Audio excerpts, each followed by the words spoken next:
और जो चांद है वो धरती से, सूरज है वो धरती से बड़ा है। जैसे बॉल ग्राउंड में रख देते हैं ना, धरती ऐसे दिखती है और आसमान धरती से बड़ा है? क्या चांद धरती से बड़ा है? हाँ, ये बात किसने बताई आपको? ये हमने पढ़ी अपने कुरान में, हर चीज़ सब पढ़ रखी है। उसके बारे में ये बता दें कि चांद एक जो रोशनी करती है, जो जिससे फल फ्रूट पकते हैं। अगर धूप भी धूप रहे तो वो चांद से ही तो आती है, वो धूप खिलते जब ही तो गर्मी लगती है। जो ये डॉक्टर इंजीनियरिंग वैसे उत्तराखंड में कितने जिले हैं? उत्तराखंड में जिले? उत्तराखंड तो खुद ही जिला है। শিক্ষা এবং কর্মসংস্থান এগুলো যোগ করলেও তার থেকে বেশি বাজেট হচ্ছে ৫,৬০২ কোটি টাকা সংখ্যালঘু উন্নয়ন।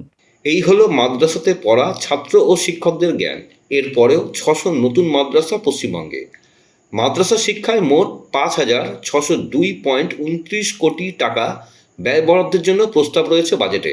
এই টাকার সংখ্যাটা শিল্প, বাণিজ্য, ক্ষুদ্র শিল্প, শিক্ষা, কর্মসংস্থান সব মিলিয়ে যোগ করলেও তার থেকে বেশি এই সংখ্যালঘু উন্নয়নের জন্য বরাদ্দ টাকা। নমস্কার বন্ধুরা, আমার নাম ধ্রুবজ্যোতি সরকার। এই ভিডিওটা ভারতবর্ষের বাইরের না, এটা ভারতবর্ষেরই ভিডিও। বিভিন্ন রাজ্যে সার্ভে করা হয় যে কি পড়ানো হচ্ছে মাদ্রাসাগুলোতে।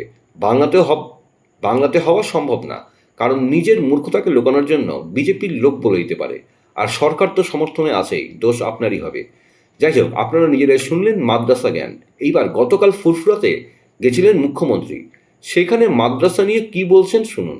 আপনারা বুঝবেন জ্ঞানের থেকে বেশি গুরুত্ব এনাদের কাছে বিদেশি ভাষার। মাধ্যমিক, উচ্চ মাধ্যমিক লেখা, সেটাতেও এনাদের অসুবিধা। আস্তে আস্তে মাদ্রাসার নাম প্রায় মুছে যেতেই চলেছে। এই বছরে অ্যাডমিট কার্ডে দেখছিলাম যে আলেম ফাজেলগুলো মুছে দিয়ে সেখানে মাধ্যমিক এবং উচ্চ মাধ্যমিক লেখা হয়েছে। এগুলো দিকে আপনি একটু লক্ষ্য রাখবেন যে আমাদের দেশটা কোন জায়গায় চলে গেল। ৬০০টা নতুন মাদ্রাসার স্যাংশন, এটা কিন্তু বাংলাদেশেও দেয়নি, পাকিস্তানেও দেয়নি। পাকিস্তানের বাজেটে এটা নেই, আছে খালি পশ্চিমবঙ্গের বাজেটে। ভারতবর্ষের কোনো রাজ্যে নেই, এখানে আছে। কাশ্মীরের বাজেটে নেই।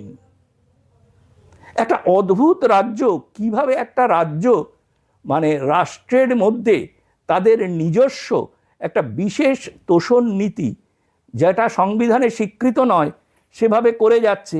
এবং এই ব্লাফগুলো দেখো, যে শিল্প বাণিজ্য, ক্ষুদ্র শিল্প সব মিলিয়ে পশ্চিমবঙ্গে শিল্প বাণিজ্যের টোটাল যে অ্যালটমেন্ট, তার সঙ্গে যদি তুমি শিক্ষার অ্যালটমেন্টও যোগ করো, তাহলে শিক্ষা এবং কর্মসংস্থান এগুলো যোগ করলেও তার থেকে বেশি বাজেট হচ্ছে ৫,৬০২ কোটি টাকা সংখ্যালঘু উন্নয়ন। এটা উন্নয়ন নাকি পাম্প আউট করে এখানে জেহাদি তোষণ করা হচ্ছে? বন্ধুরা, ভিডিওটি ভালো লাগলে দয়া করে লাইক, শেয়ার করে দেবেন, আমাদের পেজটা ফলো করে নেবেন, আর আপনার মতামত কমেন্ট করে অবশ্যই জানান। ধন্যবাদ।